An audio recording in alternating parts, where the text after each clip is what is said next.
I noticed it right away, too closely.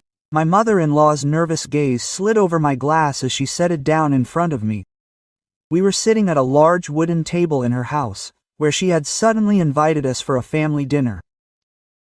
Nothing special, just a simple tradition, but there was an overly sweet note in her voice when she introduced us, something that hadn't been there before. I had already become accustomed to being wary of her overtures, because her attitude toward me was never warm or even, rather coldly feigned, as if she were constantly weighing my suitability for being part of their family. My husband, Anton, didn't want to notice. He always said, "Well, Mom needs time, she's just worried." But how long does it take for a grown woman to stop perceiving me as a threat? We've been married for 3 years. She could still look at me as if she saw a stranger who had just happened to be at this table. I glanced sideways at my glass. Clear lemonade with ice cubes, seemingly ordinary. But I clearly saw her hand tremble slightly as she set it down. And was it my imagination, or was it really just a tiny dark dot that flashed in the liquid and immediately dissolved? Maybe I imagined it. But a familiar chill had already risen inside me. "Marina, try this homemade lemonade," my mother-in-law smiled, sitting down opposite me. "I made it myself. You like citrus, right?" I remember. Too exaggeratedly kind. Too soft. She never spoke to me like that. Sometimes she gave advice that sounded like orders, sometimes she criticized me through a third of her face. And here's the lemonade of a smile. Anton took his glass and took a sip. Good," he said, not noticing the tension that stretched between me and his mother. I looked at mine again. My fingers seemed to not want to touch the glass. And at that moment my mother-in-law looked away, but she did it too quickly. I thought that if she wanted to add something, she would try to hide her excitement. But she is an emotional person, it's easy to read her. I felt sick at the very thought of what she could have planned. I smiled back at her, calmly, softly, as if not suspecting anything. "Of course, I'll try it now." I took the glass, slightly turned it in my hand and with an imperceptible movement replaced with Anton. He noticed only the change in position, and not the moment of exchange itself. "Here, have another drink," I said to him quietly. "You always drink everything so quickly." He laughed, suspecting nothing, and took a good sip. My mother-in-law twitched. Barely, but I saw it. She clenched her fingers so hard that her knuckles turned white, and then with a quick movement she reached for her napkin and began to adjust it for some reason, just to hide her expression. It was at that moment that I realized my suspicions were real. I felt my heart pound in my chest. She sprinkled something into my glass. If only I hadn't noticed, if only I hadn't changed it. "Delicious, Mom," Anton said and took another sip. "Too sweet, really, but okay." My mother-in-law cautiously looked up. "Yes, I just overdid it with the sugar." Her voice sounded taut, like a string. "How are you feeling?" "Fine," Anton shrugged, reaching for the bread. "Did your mother-in-law's lips twitch?" "Nothing, I'm just worried." She tried to smile. She was never worried enough to inquire about his well-being after a sip of lemonade. I said nothing. I sat quietly, as if observing the scene from afar, and the feeling of anxiety grew stronger. Maybe I'm getting it all wrong? Maybe she really is just worried? Maybe I made it all up because of the eternal hidden conflict, but her look and her reaction, it was real. Anton's mother stood up, "I'll bring the casserole now," she said too hastily, as if she wanted to leave the kitchen to hide. She turned to the stove, and I noticed her hands shaking. Anton didn't notice anything at all. He ate his salad, chatted, and looked at me completely calmly. He was kind, but sometimes too trusting, especially towards his mother. A minute passed, then two. I began to watch him more closely. He sat up straighter, stopped talking, and turned to me with a slight, strange smile. Quote, "How are you?" I asked quietly. He blinked. Something had become hot. I felt something inside me squeeze into a cold lump. What do you mean? My head is spinning. Pressure. He rubbed his forehead. Yes, a little. Yes, what is it? My mother-in-law turned around abruptly. Horror flashed in her eyes, real and naked. She didn't even try to hide it. Anton.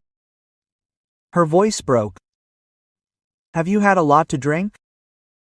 No, he stood up, but swayed and sat down again. It's just strange. Now some water. She rushed to the cabinet, her hands shaking so badly that the glass almost slipped. I looked at her without blinking and said slowly, very slowly, I wonder why he felt ill and not me. She froze. Her back seemed to turn into a stone wall.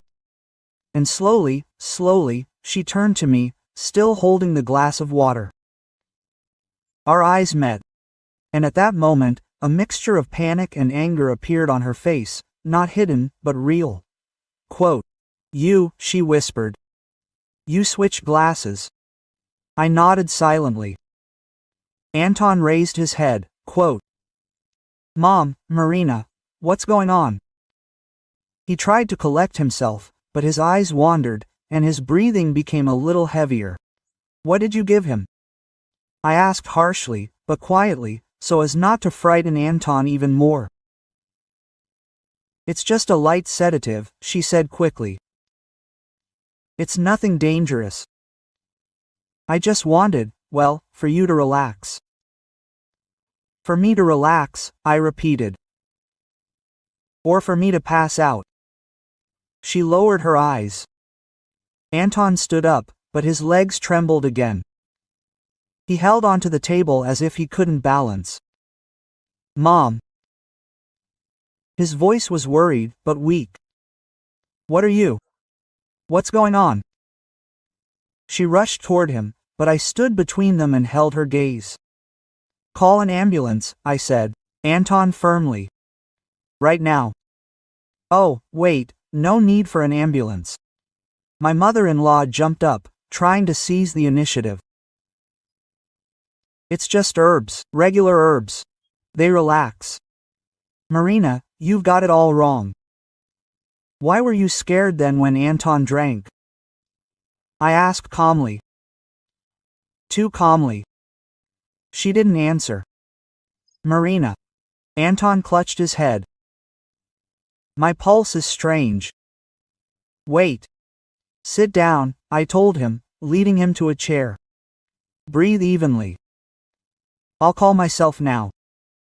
Svekov abruptly snatched my phone from the table. You can't. Give the phone back, I said quietly. She shook her head, clutching it with both hands, as if protecting the last thing she had left. This is a misunderstanding, you understand. I simply wanted it. You wanted to get me out of his life, I said coldly. I wanted to make him think I was unstable, nervous, sickly, and so that he would leave me himself, because that's what you wanted. I know you. She wavered. You take too many liberties, and you've gone too far. Anton tried to get up, but sat back down. Marina, I can't do it, my head. I grabbed the second phone from the table, the home landline, and dialed 911, while my mother-in-law darted around the kitchen like a cornered bird. She didn't try to snatch the phone. She simply stood there and watched her plan fall apart. When I gave the address and briefly described the situation, my mother-in-law covered her face with her hands. Anton groaned quietly, pressing his palm to his chest. I went up to him and took his hand. He looked at me with a bleary gaze, barely able to discern what was happening. Quote, I'm here, I told him. Anton will be fine. The ambulance crew, as soon as they entered the house, immediately noticed his condition. A rapid pulse, confusion, weakness, mild signs of intoxication. The paramedic asked what he'd drunk, and I told the truth about the lemonade, about the swapped glasses, about my mother-in-law's strange behavior. Not a muscle moved as I said it. Now I had to be cool, precise, confident. My mother-in-law sat on a chair and looked at the floor, as if her sentence had already been passed. Quote, "We'll take samples too," the paramedic said, "both the glasses and the remains of the drinks." Quote, "This is standard procedure." My mother-in-law raised her head as if she'd been struck. Quote, "No, they don't need this." Her voice cracked, but no one listened to her protests.